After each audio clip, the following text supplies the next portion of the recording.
నమస్కారం మేడం. నమస్కారం సార్. ఈరోజు మీ మెసేజ్. నా మెసేజ్ చాలా హ్యాపీగా ఉంది.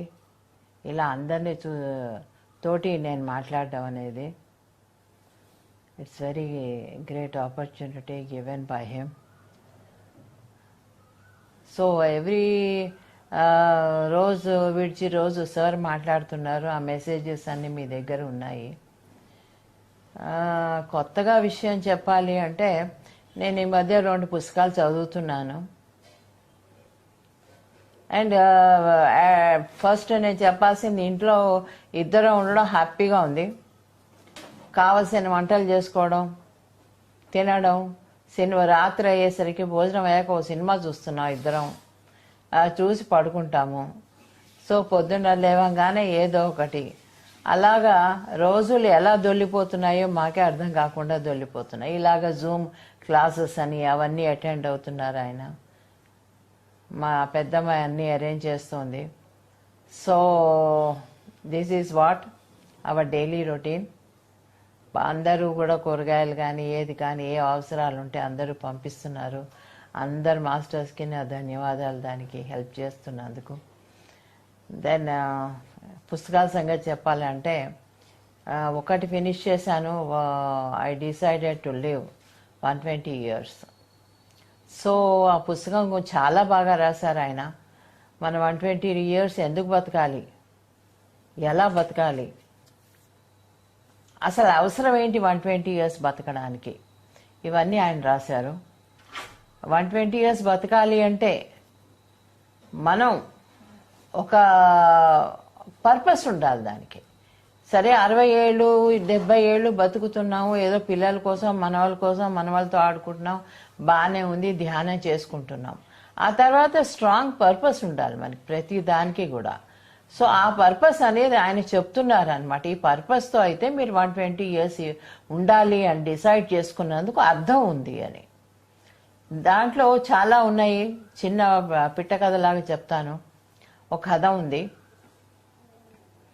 అది ఏంటంటే, ఒక విలేజ్ ఉంటుంది.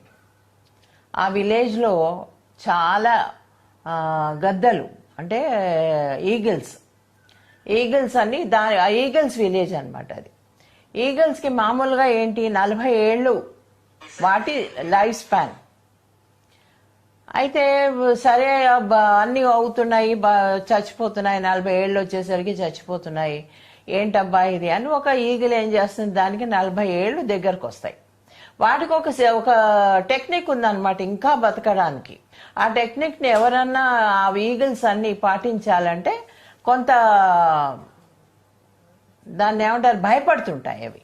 అయ్యో ఎందుకు, ఇది చాలా కష్టమైన టెక్నిక్ అనమాట అది. సరే అని ఒక ఈగిల్ ఏమో 40 ఏళ్ళు దగ్గర పడుతుంది.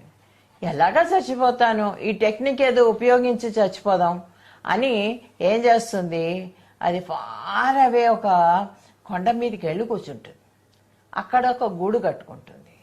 గూడు కట్టుకొని రోజు ఏం చేస్తుంది, కొంచెం పక్కకి వెళ్ళి ఒక ఈక లాగేస్తూ ఉంటుంది. అలా ఒక్కొక్క ఈగ ఒక్కొక్క మన దాన్ని ఏమంటారు, ఫెదర్ లాగేసుకుంటూ కొన్ని నెలలు పడుతుంది. అది ఆ ఫెదర్స్ అన్నీ పోతాయి. పోయేసరికి దానికి వింగ్స్ ఇదైపోతాయి అన్నమాట. అప్పుడు 3-4 నెలలు అయ్యాక ఏమవుతుంది, 3-4 నెలలు అంటే ఇంకా ఎక్కువే, ఏమవుతుంది, ఇంకో కొత్త ఫెదర్స్ రావడం మొదలెడతాయి. ఆ కొత్త ఫెదర్స్ రావడం మొదలెట్టాక ఏమవుతుంది, మళ్ళా న్యూ లైఫ్ లాగా ఫీల్ అవుతుంది అనమాట అది. అప్పుడు ఆ రెక్కలు ఎగురుకుంటూ పైకి మెల్లిగా ఊళ్ళోకి వస్తుంది. ఊళ్ళోకి వచ్చినప్పుడు దానికి ఏమనిపిస్తుంది, ఇంకా హాయిగా ఉన్నాను, ఎంత బాగుంది ఇక్కడ, నా ఫెదర్స్ అన్నీ కూడా, నా వింగ్స్ అన్నీ కూడా చాలా లైట్ అయిపోయాయి అని చెప్పేసి తక్కిన వాళ్ళందరికీ చెప్పి అది మళ్ళా ఇంకా 30 ఏళ్ళు బతుకుతుంది. దీని తాత్పర్యం ఏంటంటే, మనం పాస్ట్ గురించి ఎప్పుడూ కూడా ఆలోచిస్తూ ఉంటే మన లైఫ్ స్పాన్ వేస్ట్ అవుతుంది, మనం తీసుకునే డెసిషన్స్ వేస్ట్ అవుతాయి, మనం ఎనర్జీ వేస్ట్ అవుతుంది. కనుక మనం ఎక్కువ రోజులు బతకలేము. ఎప్పుడు పాస్ట్లో ఉండకూడదు.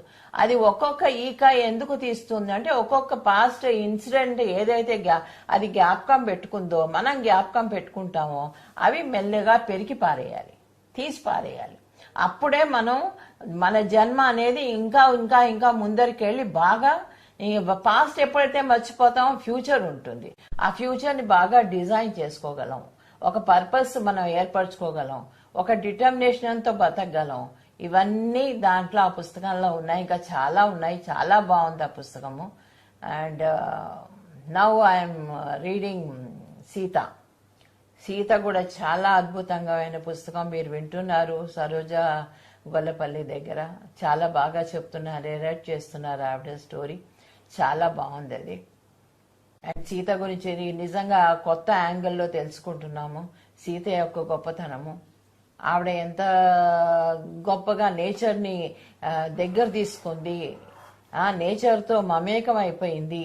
ఇవన్నీ కూడా ఆవిడే నేచర్. ఇంకా నేచర్లో మమేకం అవ్వడం అక్కర్లేదు, ఆవిడే నేచర్.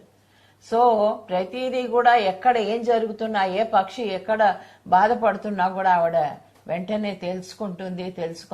అది తెలుసుకోవడం అంటే మూడో కన్నుతో అక్కర్లేదు దానికి. ఆవిడ ఫీల్ అవుతుంది అనమాట లోపల.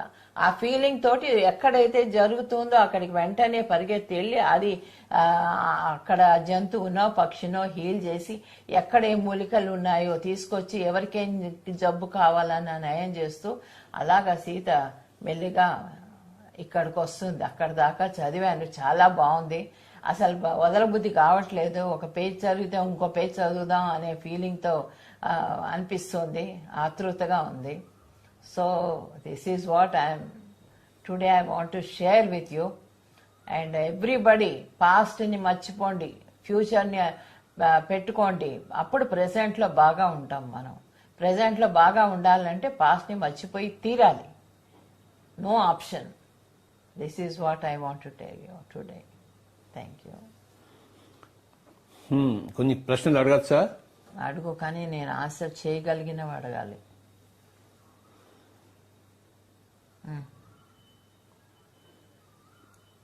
నెల రోజులకి ఇక్కడే ఉన్నారు, మరి మీ బెంగళూరు మీ ఆశ్రమం మీ మిస్ కావటం లేదా?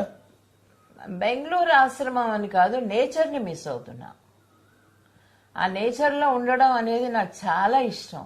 చుట్టూ చెట్లు పుట్టలు అవన్నీ అక్కడ ఎక్కువ. నేను బయటికి తలుపు తీసుకొని బయటికి రాగానే ఎదురుగుండా మామిడి చెట్లు, ఏంటి కూరగాయల మొక్కలు, ఇవన్నీ అవి నేను మిస్ అవుతున్నాను.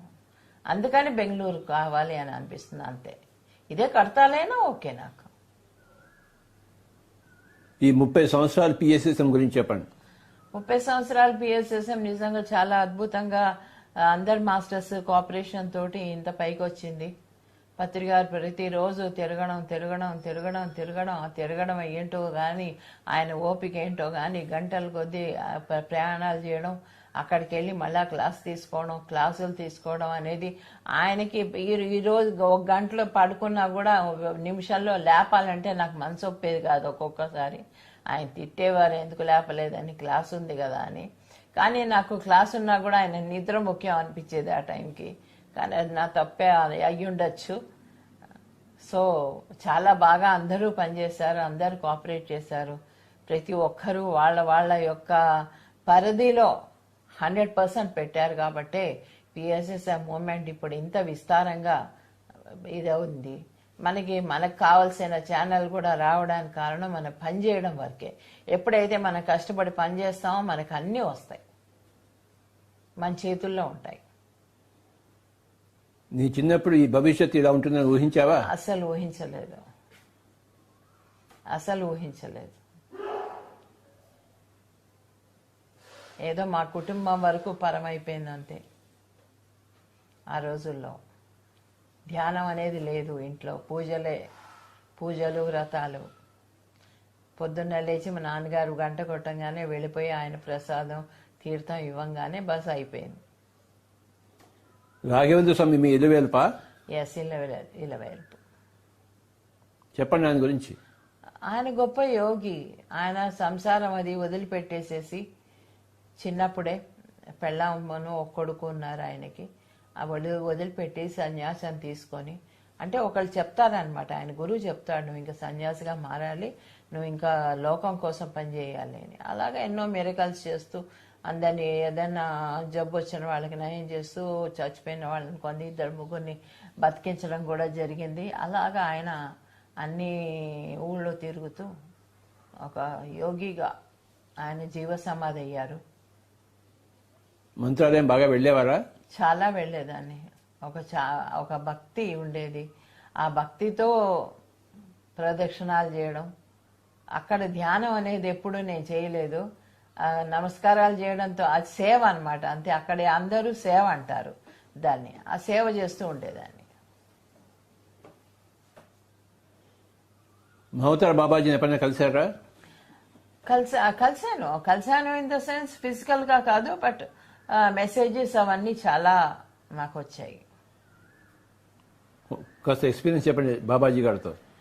బాబాజీ గారితో మీరు అక్కడ ఆశ్రమానికి వెళ్ళారు కదా, ఆ సంగతి చెప్పండి. సో ఒక రోజు అదే సంవత్సరం నాకు జ్ఞాపకం రావట్లేదు. అప్పుడు మా మ్యారేజ్ డే యాక్చువల్లీ. ఆ మ్యారేజ్ డేకి ఈయన విజయవాడలో ఉన్నారు. విజయవాడలో ఉంటే నేను కంప్యూటర్ ముందర కూర్చొని నేను ఏదో వర్క్ చేసుకుంటూ ఉన్నప్పుడు అనిపించింది, ఇవాళ నేను ఒక్కదాన్ని ఉన్న, పిల్లలు ఇద్దరు లేరు, వాళ్ళ ఇళ్లలో ఉన్నారు. ఒక అమెరికాలోను, ఒక అమ్మాయి ఇండియాలో అయినా వాళ్ళ అత్తగారింట్లోను. సో ఒక్కదాన్ని ఉన్నాను. ఇదేంటి నా ఈరోజు కూడా ఇంటికి రాలేదు అనే బాధతోటి మెల్లగా ఆ బాధ కాస్త ఏడుపులోకి దిగింది. ఆ ఏడుపు ఈయన నుంచి మారిపోయి, బాబాజీ నన్ను నీ దగ్గర పిలుచుకొని ఏడవడం మొదలెట్టాను గట్టిగా. అస్సలు కళ్ళల్లో నీళ్ళు ఆగకుండా వచ్చాయన్నమాట. ఎలాగన్నా పిలుచుకో అని. అదేంటో తెలియదు, ఎలా ట్రాన్స్ఫర్ అయిందో బాబాజీ మీదకి ట్రాన్స్ఫర్ అయిపోయింది అది. సో కంప్యూటర్లో వెంటనే సెర్చ్ చేశాను, ఎలా వెళ్ళాలి, ఎక్కడికి వెళ్ళాలి. కాత్గోడం అనే ఒక స్టేషన్ ఉంటుంది, ఢిల్లీ నుంచి కాత్గోడం ట్రైన్ ఎక్కాలి. ఇలాగ ప్లాన్ చేసుకుంటూ నాకు ఒక్కదానికి నేను టికెట్ బుక్ చేసుకున్నది ఏంటి, జనరల్ కంపార్ట్మెంట్లో వెళ్ళాలన్నమాట, స్లీపర్లో, నాన్ ఏసీ. ఏసీ తప్ప నేను అసలు మామూలుగా అయితే వెళ్ళను. కానీ అది ఆ మూడ్లో ఏం జరిగిందో ఏమో తెలియదు, ఏసీ కాదు ఏమి కాదు, నేను వెళ్ళాలంతే అని చెప్పేసి సింగిల్ టికెట్ బుక్ చేసుకున్నాను. అయిపోయింది. టికెట్ బుక్ చేసుకున్నాక బెంగళూరుకి వెళ్ళాను. అప్పుడు ధ్యాన మహిళా కార్యక్రమం జరిగేది ఎవ్రీ మంత్ 15th. సో నేను అక్కడికి వెళ్ళేసి క్లాస్ అయ్యాక ఒక అబ్బాయి, అశోక్ అనే అబ్బాయి వచ్చాడు. ఆ అబ్బాయి గడ్డాలు మీసాలు బాగా పెంచుకొని మౌన ధ్యానం చేస్తున్నాడు అనమాట ఒక 41 days. సో ఆయన నా దగ్గరకు వచ్చి తన ఎక్స్పీరియన్స్ చెప్పాలని, నా ఎక్స్పీరియన్సెస్ వినాలని సో వచ్చాడు. వచ్చి పైన మేడం మీద కారిడార్లో కూర్చుంటే ఆయన అన్ని చెప్తుంటే నేను చెప్తున్నాను, ఇలాగ నేను వెళ్ళాలనుకుంటున్నాను మహోతార్ బాబాజీ దగ్గరికి, ఇలా టికెట్ బుక్ చేసుకున్నాను. అంటే నేను కూడా రావచ్చా మేడం అన్నారు. అంటే రావచ్చమ్మా, నేను కూడా ఒక్కదాన్ని వెళ్తున్నాను అంటే సరే అని చెప్పేసి ఆయన వెంటనే టికెట్లు అన్ని బుక్ చేసుకున్నాడు. నాకు కూడా రావడానికి, నేను వెళ్ళడానికే బుక్ చేసుకున్నా, రావడానికి బుక్ చేసుకోలే. అక్కడి నుంచి ఢిల్లీకి, ఢిల్లీ నుంచి హైదరాబాద్కి నాకు బుక్ చేసి తను బెంగళూరుకి బుక్ చేసుకున్నాడు. అయిపోయింది. వెళ్ళిపోయాక స్టేషన్లో నేను మామూలుగా అయితే ఏసీ లేదు కదా, ఎలాగా అందులో చెమటలు ఇలా కారిపోతున్నాయి ఢిల్లీలో ఎండాకాలం. అలాగే ఎక్కి కూర్చున్నాను. అందరితో మెల్లగా కబుర్లు వేసుకున్నాను, ఎందుకు వెళ్తున్నారు అంటే ఇలా ధ్యానం చెప్పడానికి బాబాజీ దగ్గరికి వెళ్తారా అంటే అవును ధ్యానం చెయ్యడానికి వెళ్తున్నా, చెప్పడానికి కాదన్నా. అవునా, అలాగా, ఎంత బాగుంటుంది కదా అక్కడ. అప్పుడు అందరూ అంటారు బాబాజీ పర్మిషన్ లేనిది ఎవరు రారు ఇక్కడికి అని. అంటే అవునా అని చెప్పేసి నేను వాళ్ళతో మాట్లాడుతుంటే ఇంతలో అబ్బాయి వచ్చి, మీకు ఏసీలో ఒక సీటు ఖాళీగా ఉంది, మీరు ఇలా అక్కడ పడుకోండి, నేను నాన్ ఏసీలో అడ్జస్ట్ అవుతాను అన్నాడు. అంటే సరే అని చెప్పేసి ఏసీలోకి వెళ్ళి పడుకొని నిద్రపోయాను. పొద్దున్న 4 గంటలకి కాత్గోడం అనే స్టేషన్ వచ్చింది. వచ్చినప్పుడు నేను దిగి అబ్బాయి దిగి అసలు బయట చూస్తే ఆ ప్రపంచం ఎంత అద్భుతంగా ఉందో. ఎందుకంటే చల్లటి గాలులు వీస్తున్నాయి. నాకు అది అంటే చాలా ఇష్టం యాక్చువల్లీ. ఏదో దుప్పటి కప్పుకోవాలి, స్వెటర్లు వేసుకోవాలి కదా, అలా చూస్తూ ఉన్నాను అనమాట ఆ యొక్క ప్రపంచాన్ని. సరే అక్కడి నుంచి ద్వారాహాట్ అని అక్కడికి వెళ్ళాం. అక్కడ ఒక ఆశ్రమంలో అప్పుడే వేదానంద బాబా అక్కడ కలిశారు నాకు. చూశాను. చూసిన తర్వాత ఒక చోట ఉన్నాం, ఒక ఆశ్రమంలో ఉన్నాం. ఆశ్రమంలో ఉంటే నేను అక్కడ కూర్చొని ఆలోచిస్తున్నాను, ఏంటి అందరినీ వదిలేసి వచ్చాను, ఇల్లు నీ అన్నీను అని ఇలా అనుకుంటూ ఉంటే బాబాజీ వాయిస్ వినపడింది నాకు. ఏమని వినిపించింది, నువ్వు ఎవరి గురించి ఆలోచించద్దు, పిల్లలు మొగుడు ఇల్లు ఇవేవి ఆలోచించదు, ఇక్కడికి వచ్చావు నువ్వు ధ్యానం చేసుకో, నేను ఉంటాను నీతోటి అని చెప్పేసి ఆయన నాకు చెప్పారనమాట. అంటే అయిపోయింది. నేను ఇలా ఫోన్ పెట్టాను, ఆ మెసేజ్ వచ్చిందో లేదో ఈయన ఫోన్ వచ్చింది అక్కడికి. ఈయన నీ పిల్లలు మర్చిపో, నన్ను మర్చిపో, ఇల్లు మర్చిపో, సేమ్ ఏదైతే బాబాజీ చెప్పారో అదే ఈయన చెప్పారు. దాంతో నాకు కన్ఫర్మేషన్ వచ్చేసి నేను అక్కడే ఉన్నాను. అక్కడి నుంచి మళ్ళా కుకుచినా అని అక్కడికి వెళ్ళాలన్నమాట. అక్కడ ఒక జోషి అని ఒక ఆయన మాకు పరిచయం అయ్యాడు. అక్కడ ఆయన చిన్న రూమ్స్ అవి ఉండేవి. నేను పైన ఒక రూమ్ ఉంది, అది ఏంటి వుడెన్తో కట్టిన, ఆస్ట్రేలియన్ మాస్టర్ అంటే ఎవరో ఆయన కట్టించాడు. చాలా బాగుంది, రౌండ్గాను. నాతో వచ్చిన అబ్బాయి కింద ఎక్కడో పాపం ఉన్నాడు, నాకు మాత్రం పైన ఉంటానని చెప్పాను. అది ఒక్కదాన్ని అనమాట. చీకటి పడితే పిన్ను వేస్తే కూడా వినపడుతుంది, అంత సైలెంట్ ప్లేస్ అది. అక్కడికి వెళ్ళినప్పుడు పైకి వెళ్ళి కూర్చున్నాను. ఆ రోజు వెంటనే వెళ్ళంగానే మేము పైకి కొండ మీదకి వెళ్ళిపోయాము, మహావతార్ బాబాజీ కొండ మీదకి. అక్కడ ఏం చేశాను, పాలును పళ్ళు తీసుకెళ్ళాను.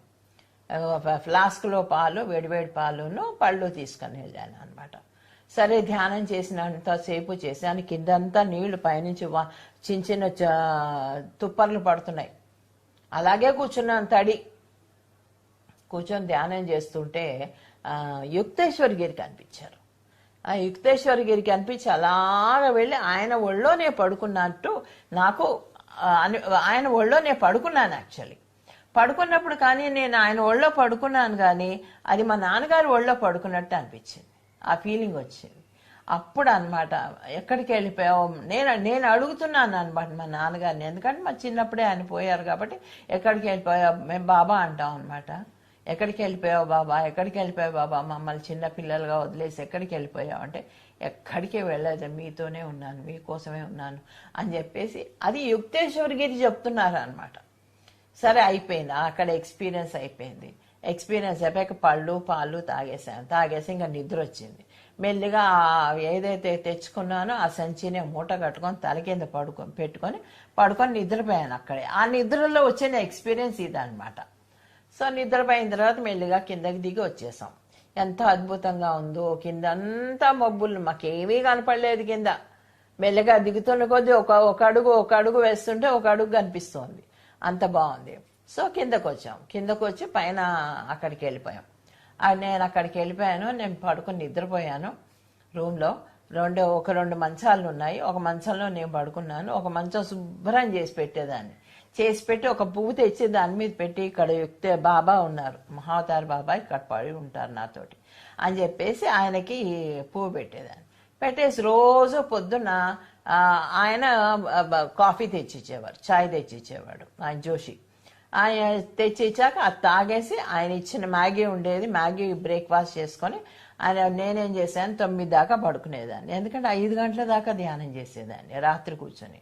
అందుకని పొద్దున్న దాకా పడుకునేదాన్ని. పడుకొని 9 గంటలకు లేచి ఫ్రెష్ అప్ అయ్యి బ్రేక్ఫాస్టు, ఈ చాయ్ ఇవన్నీ తాగి అలా కొండల మీద తిరుగుతుంటే ఏదో స్వర్గంలో విహరిస్తున్నానా అని ఆ ఫీలింగ్ వచ్చిందనమాట. అక్కడ తిరిగాక మళ్ళా రావడం, మళ్ళా ధ్యానం చేసుకోవడం. ఒక పుస్తకం తీసుకెళ్ళాను ఆ టైంలో. ఆ పుస్తకం ఏంటంటే శ్రీ ఎం పుస్తకం. ఆ పుస్తకంలో అంతా మహావతార్ బాబాజీ గురించే ఉంది. ఆయన ఎలా మహావతార్ బాబాజీని చేరాడో అదంతా, ఆ జర్నీ అంతా ఆ పుస్తకంలో ఉంది. చాలా బాగుంది. ఆయన అంతకుముందు జన్మ గురించి చెప్పాడనమాట. ఈ జన్మలో ఇంకా బతికే ఉన్నారు ఆయన. అంతకుముందు జన్మలో శ్రీ ఎం అంటే మధు అనమాట ఆయన పేరు. ఆ మధు అనే ఆయన గురించి ఆయన రాశాడనమాట ఆయన జన్మ. చాలా అద్భుతంగా ఉంది ఆ బుక్. చదువుతుంటే నిజంగా ఈ పేజీ అయిపోతే మళ్ళీ అయిపోతుందేమో, ఎందుకంటే 11 రోజులు ఉన్నాను నేను. సో ఆ 11 రోజులు నేను అక్కడ ఈ పుస్తకం చదువుకుంటూ అక్కడ కొండల మీద తిరుగుకుంటూ ధ్యానం చేసుకుంటూ ఇలా గడిపాను అనమాట. సో వచ్చేటప్పుడు మళ్ళా నేను ఆ అబ్బాయి నేను చెప్పావు నేను ఇక్కడే ఉంటానమ్మా అన్నారు. అంటే ఉండవు నీ ఇష్టం, కానీ నాకు ఢిల్లీ దాకా దింపేసి అక్కడ ఫ్లైట్ ఎక్కిచ్చాక నీ ఇష్టం నువ్వు మళ్ళా వెనక్కి వెళ్ళిపో అంటే, అప్పుడు ఆ అబ్బాయి ఏం చేశాడంటే నన్ను ఢిల్లీ దాకా దింపేసి నా ఫ్లైట్ ఎక్కిచ్చేసేసి ఆ అబ్బాయి మళ్ళీ వెనక్కి వెళ్ళిపోయి ఇంకా 15-20 రోజులు అక్కడే ఉన్నాడు. సో అలా నా ప్రయాణం బాబాజీతో జరిగింది. Wow. So many days you were there? Yes.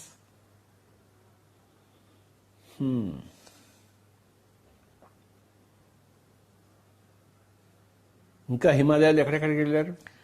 హిమాలయాల్లో ఎక్కడికి వెళ్ళాను అంటే ఇటు బద్రీ కేదారు, ఉత్తరకాశీ, గంగోత్రి, అటువైపు అంతా వెళ్ళాము.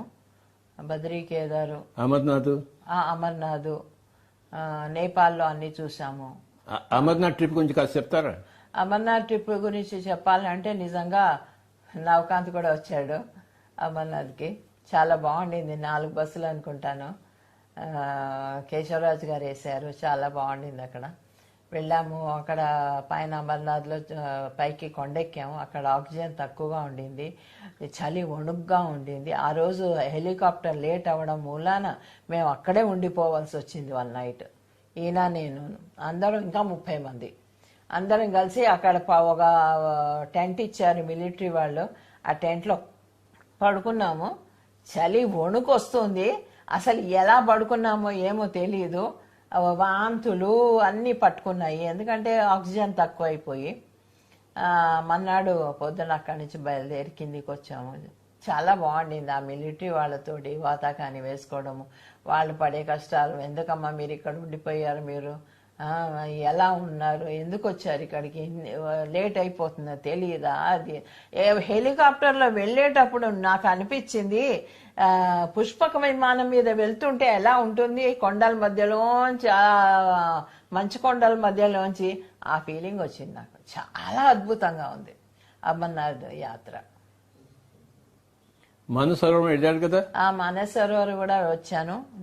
మనం వెళ్ళాం కదా, చాలా బాగుండేది. బట్ చాలా హెక్టిక్గా అనిపించింది. 4 డేస్ కంప్లీట్గా ఆ వ్యాన్లో మానసరోవర్ చేరాలంటే అక్కడికి వెళ్ళాల్సి వచ్చేది. సో బాగుండింది. అక్కడ రాత్రి అయ్యేసరికి 10 o'clock అనుకుంటాను. 10 o'clock నుంచి ఒక లైట్ మానసరోవర్ దగ్గర నుంచి కింద అడుగు నుంచి పైకి వచ్చేది. ఇంతే, ఫస్ట్ ఇంతే ఉంది ఆ లైట్. ఆ తర్వాత ఇంత ఇంత ఇంత 3వ రోజుకి ఇంత పెద్దది అయిపోయింది.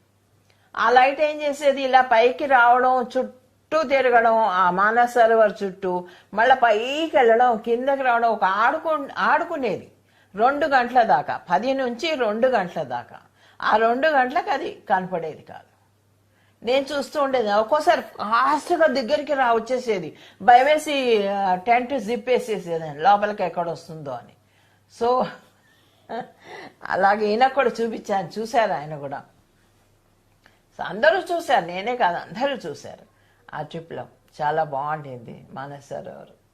బట్ చాలా హెక్టిక్ అనిపించింది, ఎందుకంటే ఆక్సిజన్ లేకపోవడం వల్ల వాంతులు, మోషన్స్ ఇవన్నీ పట్టుకొని కొంచెం బాధేసింది. బట్ ఓకే, వెన్ మానస సరోవర్ దగ్గరికి వెళ్ళాక ఆ నీళ్ళల్లో నీళ్లు పోసుకుంటుంటే చల్లటి నీళ్ళు, ఐస్ నీళ్ళు కదా అవి, బాగుండింది.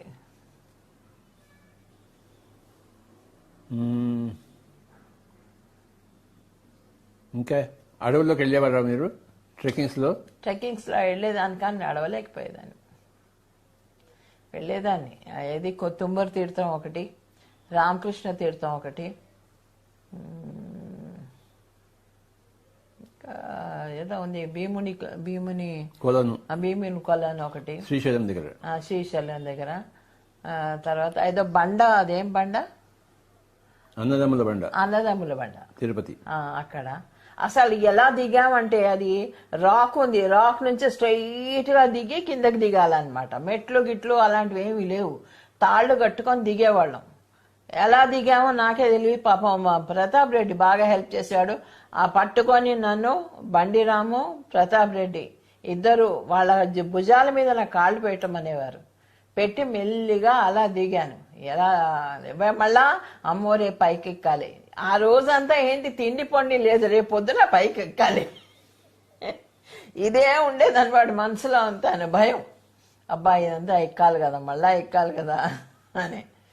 అలాగా బాగా జరిగింది.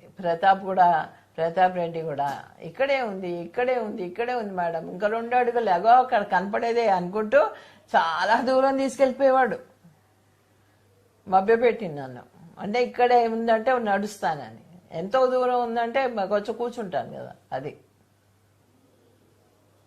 అడవిలో తిరుగుతుంటే ఏమనిపించేది? హాయిగా ఉండేది ఆ నేచర్లో, చాలా బాగుండేది. తుంబూరు తీర్థంలో రాత్రి అలా పడుకోవడము. అక్కడ ఒక స్వామీజీ ఉండేవాడు గుహలో. ఆ గుహలో పడుకున్నాం ఒక రోజైతే. మన్నాడు బయటే పడుకున్నాం దాని దగ్గర, మంట దగ్గర. చాలా బాగుండింది. నాకు బేసికల్లీ అసలు అడవిలో ఉండడం అంటేనే ఇష్టం.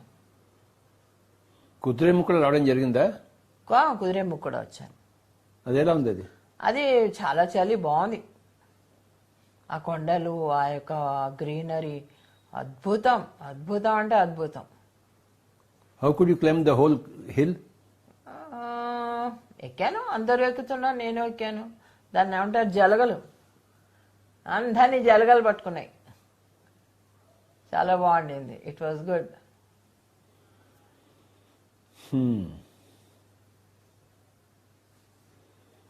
ఫస్ట్ ధ్యాన మహాయజ్ఞం కర్నూలు ఎలా జరిగింది? ఫస్ట్ ధ్యాన మహాచక్రంలో ముందు పెళ్ళయింది కదా, అది ఆ హడావిడిలో ఉన్నాను ఎక్కువగా.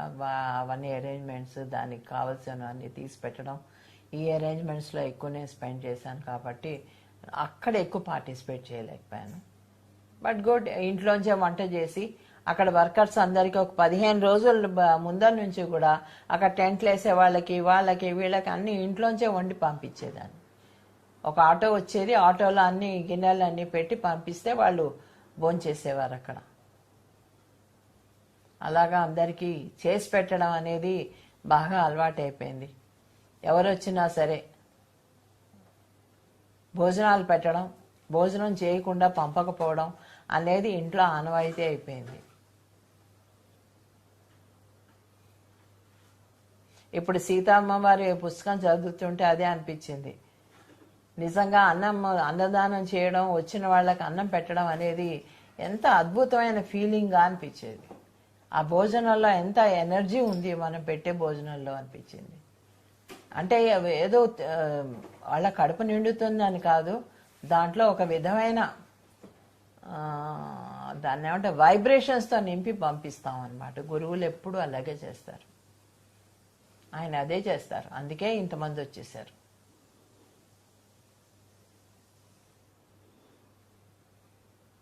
కర్నూలులో ఫస్ట్ టైం ఉద్యోగం రిజైన్ చేసినప్పుడు ఏమనిపించింది? బాధ అనిపించింది. పిల్లలు ఉన్నారు కదా. తిట్టుకున్నావు నన్ను? తిట్టుకోలేదు, అదే చేయలేదు. ఎప్పుడు తిట్టుకోవాలనే ఆలోచన రాలే. నెక్స్ట్ పిల్లలకి ఎలా అనే ఇదే ఉంది కానీ. But was it expected earlier? Yeah, expect చేశాను. So it was not a sudden thing? It was not sudden thing.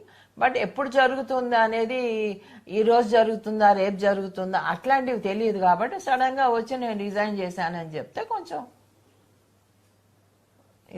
ఇదైపోయింది. ఐ మీన్ యాంగ్జైటీగా ఉండేది ఎలాగా అని. మీ పెళ్లి ఏ ఊర్లో జరిగింది?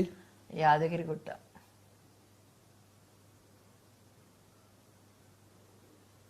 మన పెళ్లి. అవునా? బివి రెడ్డి గారి గురించి చెప్పండి.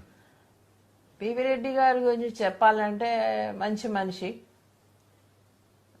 ఆ రోజుల్లో ఆ స్థలం ఇచ్చి, స్థలము దగ్గర పిరమిడ్ కట్టడానికి సహాయం చేయడం అనేది గొప్ప విషయం. ఎందుకంటే ఆ రోజుల్లో ఎవరు అసలు లేరు, లెక్క పెట్టాలి మనుషుల్ని. అంతమంది ఉండేవారు ధ్యానం అంటే ఓ గుప్పెడు మనిషి, గుప్పెడు మంది అంతే. ఆ గుప్పెడు మనుషులతోనే ఆయన నమ్మి ఈయనని నమ్మి పిరమిడ్ కట్టారంటే గొప్ప విషయం. వాళ్ళ ఆవిడ కూడా వచ్చిపోతూ ఉండేది. She is a good friend of mind. Yes.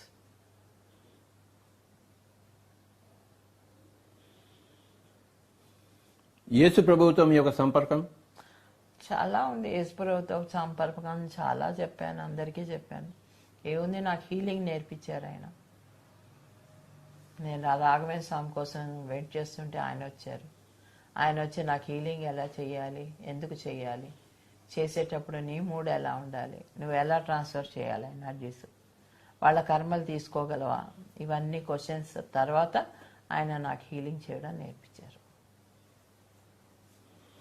Doctor Sripada Pinakapani గారి గురించి చెప్పండి. డాక్టర్ శ్రీపాద పినాకపాణి గారు నిజంగానే చాలా గ్రేట్ మనిషి. ఆయన చాలా గొప్ప మనిషి. ఆయన వాళ్ళ ఫ్యామిలీ తోటి నాకు బాగా ఫ్రెండ్షిప్ అయింది. వాళ్ళ అమ్మాయి నా వయసు అమ్మాయే. సో మేము ఇద్దరం కలిసి సంగీతం నేర్చుకుందామని ఇంట్లోనే ఒక మనిషి, ఒక మాస్టర్ని పెట్టి వాళ్ళ అమ్మగారు మాకు సంగీతం నేర్పారు. ఆయన 4 రోజులు 5 రోజులు నేర్చుకున్న, వారం నేర్చుకున్నామేమో, అయిపోయింది, మూసేసాము దుకాణం. తర్వాత ఆయన ఫస్ట్ ఈయన చూడంగానే ఈ ఫ్లూట్ విని చాలా బాగా భావిస్తున్నాడు ఈ కుర్రాడు, వాళ్ళ అమ్మాయికి చేసుకుందామని ప్లాన్ చేశారు. సో ఎప్పుడైతే నాకు ఆయనకు వైఫ్ ఉంది, ఒక సంసారం ఉంది అని తెలియగానే వెంటనే పాపం she understood and really they were very much happy with our family. వస్తుండేవారు. ఎప్పుడైనా ఆవిడ కడపలో రేడియోలో పాడేదన్నమాట. ఆవిడ అక్కడికి వెళ్ళినప్పుడల్లా ఆయనకి భోజనం నేనే తీసుకెళ్తూ ఉండేదాన్ని. ఒక్కొక్కసారి ఆయన, ఎందుకమ్మా నువ్వు వస్తావు ఇంత దూరం, నేను వస్తాను ఇంటికి, నేను భోజనానికే కదా నేను వచ్చి చేపిస్తానని చెప్పేసి ఆయన వస్తూ పోతూ ఉండేవారు. ఒకసారి నాకు తేలు కుట్టింది. తేలు కుడితే అక్కడ ఇంట్లో ఫస్ట్ టైం అనమాట తేలు కుట్టడం. నాకు 4-5 సార్లు కుట్టింది. కాబట్టి ఆ రోజు ఆయనే చెవిలో మందేసి ఇంటికి వచ్చి, వాళ్ళ అబ్బాయి, 2 అబ్బాయిలు కూడా డాక్టర్లే. ఒక అబ్బాయి మువ్వగోపాల్ అని, ఆ అబ్బాయి లాస్ట్ అబ్బాయి. ఆ అబ్బాయి చాలా ఏదన్నా వస్తే చాలు వాళ్ళకే చెప్పేదాన్ని. పిల్లలకి ఏదన్నా కావాలన్నా, పిల్లలకి ఏమన్నా నలతగా ఉన్నా, జ్వరం వచ్చినా వాళ్ళు వచ్చి చూసి వెళ్తుండేవారు. ఎందుకంటే ఈయన ఎప్పుడు ఉండేవారు కాదు కాబట్టి.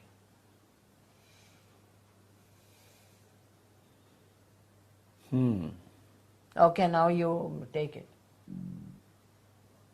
Thank you Baba. Thank you.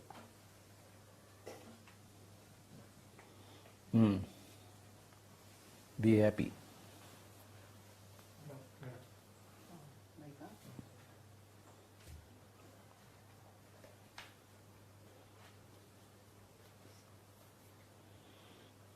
అయ్యా,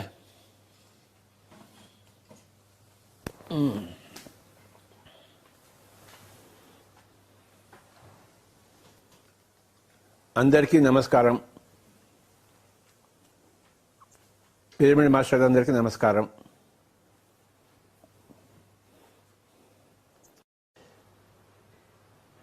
ఈరోజు ఇంకొక కాన్సెప్ట్ గురించి మనం మాట్లాడుకుందాం. దాని పేరు బ్రేక్ ద రొటీన్.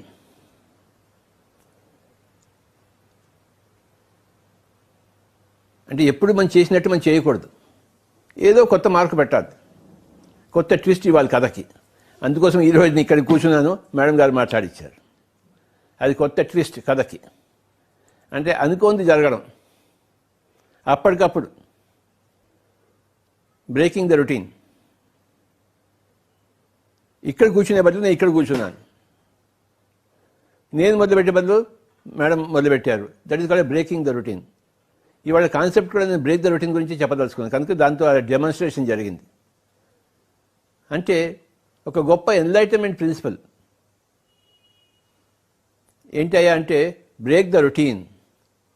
అంటే ఎప్పుడు ఒక విధంగా ఒక మూసలో చేస్తుంటాము, దాన్ని బ్రేక్ చేయాలి, మనం ఇంకో మూసలో వెళ్ళాలి.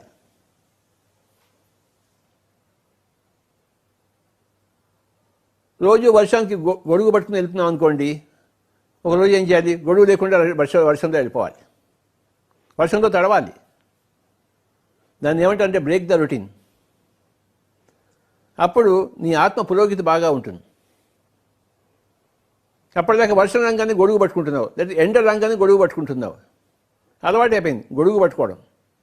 కానీ ఏం చేయాలి, ఎంత ఎండ ఉన్నా వెళ్ళాలి, గొడుగు లేకుండా వెళ్ళాలి, ఎంత వర్షం ఉన్నా గొడుగు లేకుండా వెళ్ళాలి. అది బ్రేక్ ద రొటీన్. అంటే శరీరాన్ని తట్టుకోవాలి ఆ ఎండకి, ఆ వర్షానికి. ఎండకి ఎండాలి, వర్షానికి తడవాలి. అంటే రోజు చేసినట్టు ఇవాళ చేయకూడదు. ప్రతి మనిషి ఈ బ్రేక్ ద రొటీన్ అనే ఒక వ్రతం పెట్టుకోవాలి. ఏదో విధంగా బ్రేక్ ద రొటీన్ చేయాలి. చేసిందే చేయకూడదు, చేయంది చేయాలి.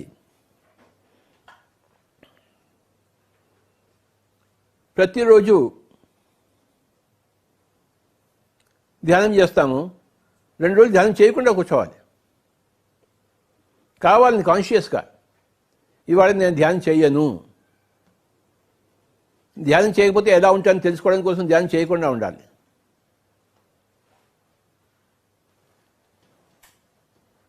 ఏదైతే మనం చేయమో దాని వాల్యూ అప్పుడు దానికి బాగా తెలుస్తుంది మనకి.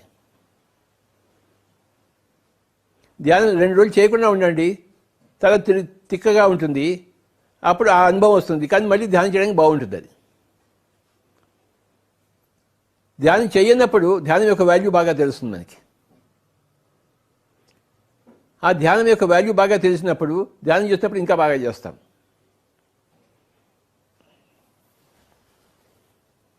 బయట ఊళ్ళకి వెళ్తాము, ఎక్కడెక్కడో ఉంటాము, ఎక్కడెక్కడో తిరుగుతుంటాము. ఇప్పుడు ఇంట్లో కూర్చుంటున్నాము ఈ 4 రోజుల నుంచి. ఇప్పుడు ఇల్లు యొక్క వాల్యూ తెలిసింది. అప్పుడు ఇంట్లో వెళ్ళాలంటే అసహ్యం, బయటకు తిరుగుదామని ఉండేది. ఇంటి యొక్క వాల్యూ తెలియదు.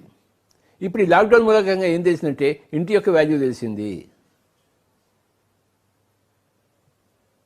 బయటికి తిరుగుతున్నప్పుడు తెలుస్తుంది మనకి ఇంటి యొక్క వాల్యూ. మళ్ళీ ఇంట్లో వచ్చినప్పుడు ఈ ఇంటిని బాగా ఎంజాయ్ చేస్తాం మనం. ఇన్ని సంవత్సరాలు, 30 సంవత్సరాల నుంచి నేను తిరుగుతూనే ఉన్నాను, చిన్నప్పటి నుంచి తిరుగుతూనే ఉన్నాను నేను. ఇప్పుడు నాకు ఇక్కడ ఒక 4 రోజుల నుంచి ఇగో ఇక్కడే కూర్చున్నాను. ఈ ఇంటి నుంచి బయట రోడ్డు మీద వెళ్ళలేదు. 4 రోజులు అయిపోయింది. ఇది బ్రేక్ ద రొటీన్. లాక్డౌన్ అన్నది ప్రపంచానికంతా ఒక బ్రేక్ ద రొటీన్. ఎంత గొప్ప బ్రేక్ ద రొటీన్ అని చెప్పనవి కాదు. సగం ప్రపంచం ఇప్పుడంతా ఇళ్లలో ఉంది, రోడ్డు మీద ఎవడలేడు. సగం ప్రపంచం, ఒక 3.5 బిలియన్ పీపుల్ అందరూ ఇళ్లలో ఉన్నారు ఇప్పుడు, రైట్ నౌ. అంటే ఎంత గొప్ప మార్పు ఇది. ఇప్పుడు కాదు, 4 రోజులు అయిపోయింది. అందరూ ఒక్కొక్కరు 2-3 నెలలు కూడా ఉన్నారు ఇప్పుడు ఇంట్లో. ఇప్పుడే ఇంకా ఎన్ని రోజులు ఉంటాయో తెలియదు. ఈ బ్రేక్ ద రొటీన్ లాగా ఉండడం వలన ఆత్మ పురోగతి ఎంతో ఉంటుంది. రోజు భోజనం చేస్తున్నాము, ప్రతిరోజు భోజనం చేయక్కర్లేదు. You can break the routine. That is the fasting. ఉపవాసం అంటే ఎందుకు చేస్తామంటే బ్రేక్ ద రొటీన్. దానివల్ల ఆత్మ పురోగతి ఎక్కువగా ఉంటుంది. అలాగే మౌనంగా ఉండడం. ఒక సంవత్సరం అంతా నేను 1996 అనుకుంటాను, 95 96 ఒక సంవత్సరం అంతా మౌనంలో ఉన్నాను. 2 సార్లు మాట్లాడాను మీటింగ్స్లో. లేకపోతే సంవత్సరం అంతా మౌనంగా ఉన్నాను. అప్పుడంతా అడిగేవారు నన్ను, మీరే మౌనంగా ఉంటే ఎవరు చెప్తారు స్వామీజీ ధ్యానంకి, ఈ మూమెంట్ ఆగిపోతుంది కదా అని చెప్పారు. అది నాకు తెలీదు. నాకు ఇప్పుడు ఎనర్జీ కావాలి. ఈ సంపాదించుకున్న ఎనర్జీతో భవిష్యత్తులో ఎన్ని కార్యక్రమాలు చేస్తామో నాకే తెలీదు.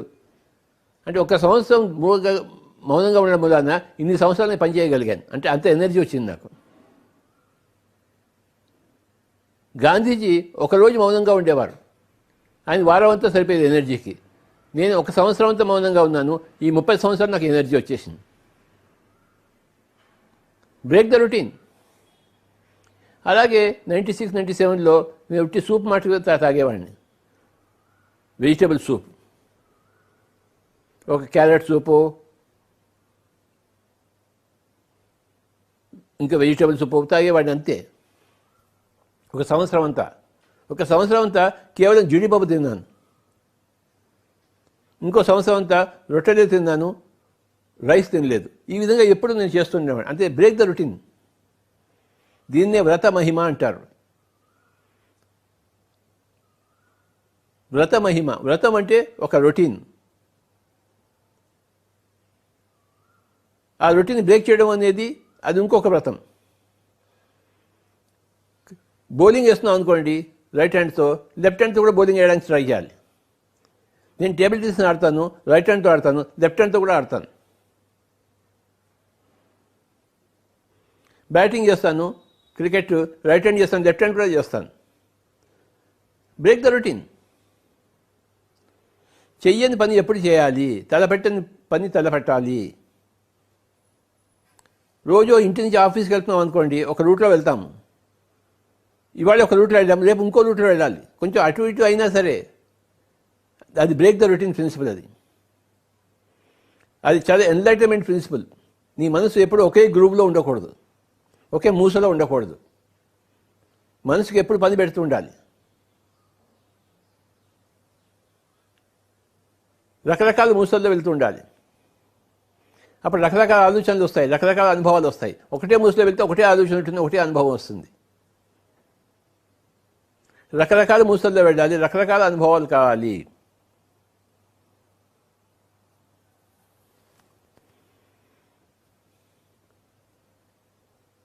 రోజు పొద్దున్న ధ్యానం చేస్తున్నాం అనుకోండి, రాత్రి ధ్యానం చేయాలి. రాత్రి ధ్యానం చేస్తున్నాం అనుకోండి, మానేసి పొద్దున్న ధ్యానం చేయాలి. ఇక్కడ ధ్యానం చేస్తున్నాం అనుకోండి, అక్కడ పోయి ధ్యానం చేయాలి. Break the routine. ఇక్కడ రోజు ఇక్కడే ధ్యానం చేస్తున్నాను, వాళ్ళ రోజుల తర్వాత అక్కడ పోయి ధ్యానం చేయండి. అది కొత్త ప్లేస్, కొత్త ప్రదేశము. కొత్త ప్రదేశంలో, కొత్త టైంలో, కొత్త సిచ్యువేషన్లో అదే ధ్యానం చేయడం అనేది ఒక కొత్త అనుభవం.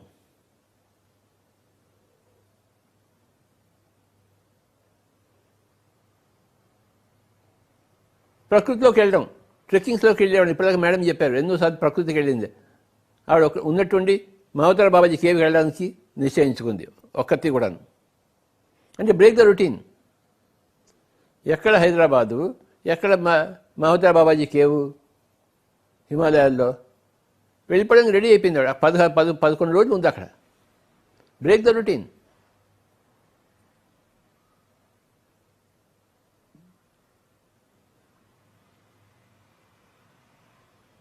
నిన్న ఉన్నట్టు ఇవాళ ఉండకూడదు, ఇవాళ ఉన్నట్టు రేపు ఉండకూడదు. ఏదో ఒక మార్పు ఉండాలి. ఎప్పుడు ఆ మార్పును మనం క్రియేట్ చేయాలి, మనం సృష్టించాలి. మనం సృష్టికర్త. మన పరిస్థితులను ఎవరు సృష్టిస్తారు? మనమే సృష్టించుకోవాలి.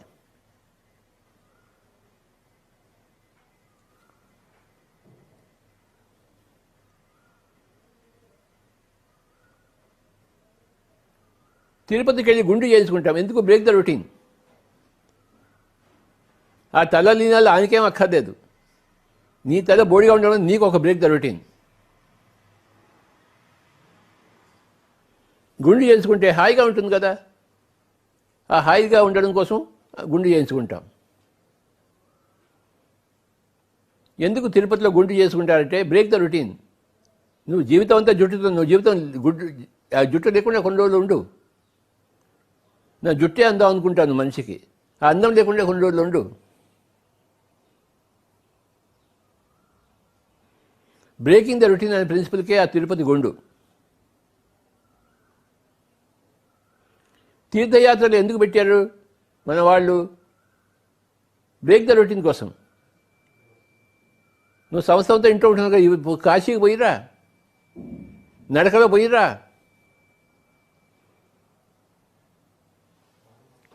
సంవత్సరం అంతా జీవితంలో ఇక్కడే ఇంట్లోనే ఉన్నావు కదా, నువ్వు కాశీకి పోయిరా. ఆ తీర్థయాత్రలు ఎందుకంటే బ్రేక్ ద రొటీన్ కోసం.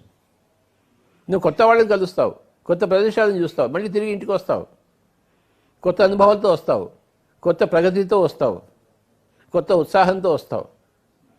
కొత్త ఒక వింత, పాత ఒక రోత. కొత్తగా చేయడం అనేది వింత, చేసిందే చేయడం అనేది ఒక రోత.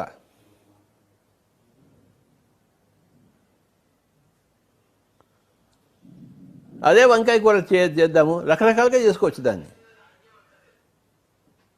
ఒక 100 వెరైటీస్గా చేసుకోవచ్చు. వంకాయ కూర ఒక 100 వెరైటీస్ చేయొచ్చు. ఆలుగడ్డ కూర రోజుకో వెరైటీ మనం తలపెట్టాలి, కొత్తగా చేసుకోవాలి. కొత్త ఒక వింత, పాత ఒక రోత. నీ జీవితం వింతగా ఉందా, రోతగా ఉందా, ఇట్స్ అప్ టు యూ.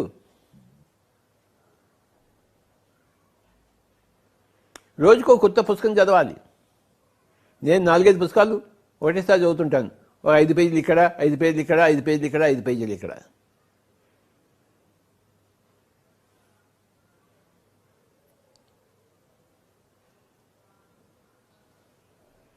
నేను రోజుకో ఊరికి ఉండేవాడిని. ఎంతమందితో మాట్లాడలేదు. అంతా బ్రేక్ ద రొటీన్. నాకు అది అలవాటైపోయింది, నరాలు ఎక్కిపోయింది బ్రేక్ ద రొటీన్ అన్నది.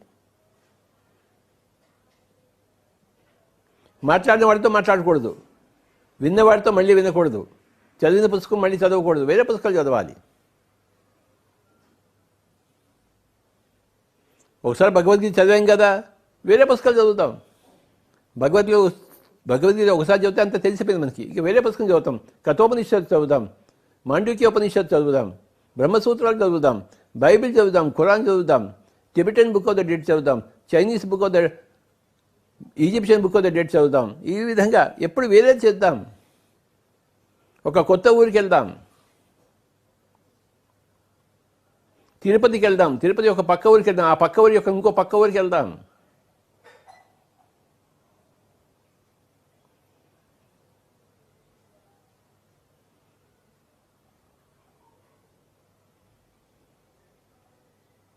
రోజుకో కొత్త చొక్కా వేసుకుందాం.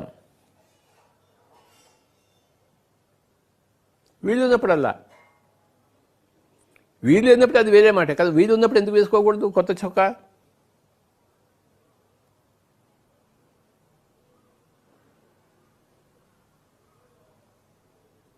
ఈ లాక్డౌన్ పీరియడ్లో 3 సినిమాలు చూస్తున్నాను రోజుకి. ఒక హిందీ సినిమా, ఒక తెలుగు సినిమా, ఒక ఇంగ్లీష్ సినిమా. ఇన్ని సినిమాలు ఎప్పుడు నేను వరుసగా చూడలేదు. నెల రోజు చూస్తున్నాను. Break the routine. మళ్ళీ ఇలాంటి టైం దొరుకుతుందో దొరకదో, ఇప్పుడే చూసేసేయాలన్నీ. ఎప్పుడు ఏ పరిస్థితి వల్ల మనకి ఏది కొత్తగా చేయడానికి వీలుంటుందో ఆ పరిస్థితిని ఆ కొత్తగా చేయడం కోసం వినియోగించుకోవాలి. గుర్తుంచుకోవాలి, కొత్త ఒక వింత, పాత ఒక రోత. నీ వింత నువ్వే సృష్టించుకో. రోతలో ఉండమాకు. ప్రతిరోజు కాలు ఇటు పెడుతున్నాను అనుకో, కాసేపు కాలు మార్చి ఈ కాలు తీసి ఇటువే పెట్టు. Change the routine. ప్రతి చిన్నదంటే ప్రతి పెద్దదంటే you can change the routine. Break the routine. ఎప్పుడు ఇలా పెట్టడం కాదు అలవాటు ఉంది, ఈ కాలు తీసి పెట్టద్దు. ఇది ఇంకో రొటీన్. ఎప్పుడు ఇలా హాయిగా కూర్చున్నాము, ఇంకో రొటీన్ ఇలా కూర్చో. ఎందుకైనా మార్పు చేసుకోవచ్చు.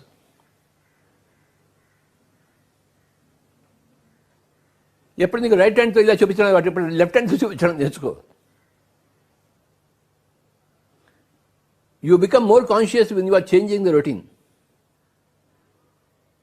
You become more aware.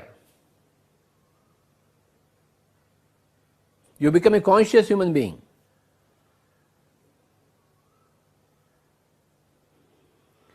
రాత్రిపూట నిద్రపోయినప్పుడు ఒకవైపు తిరిగి పడుకుంటాం మనం. ఈసారి ఇవాళ ఇటువైపు తిరిగి పడుకో. ఒకరోజు అంతా వెల్లకిలా పడుకో, ఒకరోజు బోర్లా పడుకో. ఆ పడుకోవడంలో కూడా మార్పులు చేయి.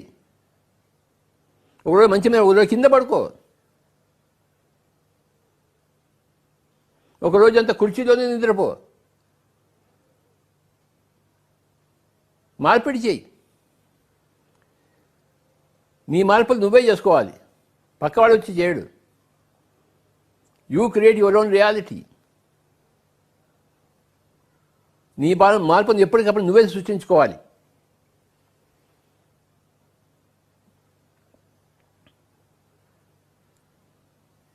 నిరంతరము మార్పులో ఉండాలి. మార్పు ఈజ్ ఈక్వల్ టు ప్రగతి. Change is equal to progress. No change means no progress. Change means progress. నువ్వు ఎన్నిసార్లు చేంజ్ చేస్తావు అన్నిసార్లు ప్రోగ్రెస్ అవుతావు. మార్పు అంటే చేంజ్, ప్రోగ్రెస్ అంటే ప్రగతి. Change is equal to progress, మార్పు ఈజ్ ఈక్వల్ టు ప్రగతి.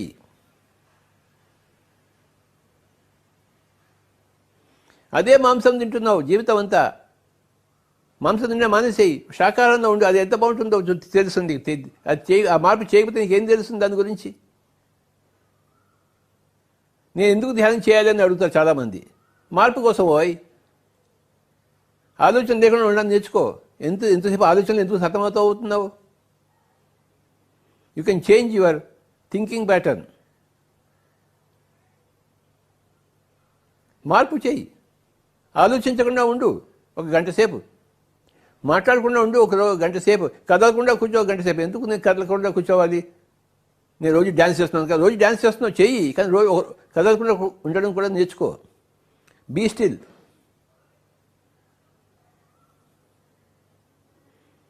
ఎందుకు ధ్యానం చేయాలంటే బ్రేక్ ద రొటీన్. ఆ మైండ్ ఎప్పుడు ఒక రొటీన్లో ఉంటుంది, ఆ రొటీన్ని బ్రేక్ చేయి. Do meditation, then you will find the beauty of breaking the routine.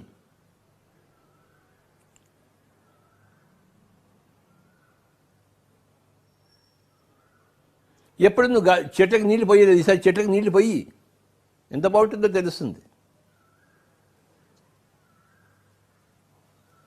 నేల తవ్వి ఒక విత్తనం పెట్టు, ఒక మొక్క పెట్టు, నాటు, దాన్ని చూసుకో, దాని బాగోగులు చూసుకో, ఎంత బాగుంటుందో జీవితం. డ్రైవింగ్ నేర్చుకో, ఒక కొత్త ఆట నేర్చుకో, కొత్త క్రికెట్ నేర్చుకో. స్పిన్ వేయడం రాదు, స్పిన్ వేయడం నేర్చుకో. Of spin, leg spin, googly, chess ఆడు. ఒక కొత్త కళ నేర్చుకో, ఒక కొత్త రాగం నేర్చుకో, ఒక కొత్త కీర్తన నేర్చుకో, ఒక కొత్త గమకం నేర్చుకో. ఎన్ని కొత్త విషయాలతో నింపుకోవచ్చు మన జీవితాన్ని. కొత్త ఒక వింత, పాత ఒక రోత.